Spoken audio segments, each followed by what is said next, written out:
In today's world, with so many new and emerging powers and shifting alliances, the EU is facing challenges in developing a global vision that goes beyond its region.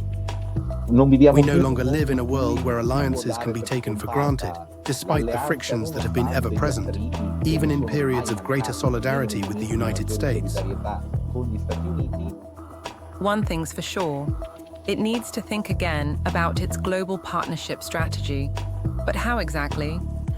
No matter what, the US and the EU's traditional ally, and China, the rising powerhouse, can't be ignored. The EU should focus primarily on America and China in its bilateral diplomacy. Under the tenure of Biden's administration, the US has pursued a highly detrimental policy towards Europe. Regardless of who becomes the next American president, Europe and America must seriously consider redefining the transatlantic cooperation.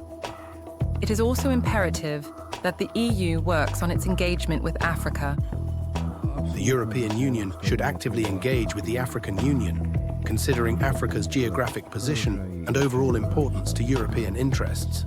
Developing Africa can help mitigate the migration crisis, as the continent is rich in resources crucial for the green transition, and it is generally important for Europe's security and stability. Meanwhile, we shouldn't forget our closest Balkan neighbors. In 2003, the EU made an official promise that the countries of the Western Balkans would become members of the European Union. No one else has such a promise, no other country in the world. 21 years later, only one country, Croatia, has joined the EU. This means that we are not keeping to our commitment. Why is that? Because neither we nor they were serious about it. But this has changed since the start of the war. And you, what do you think? Who should the EU partner with?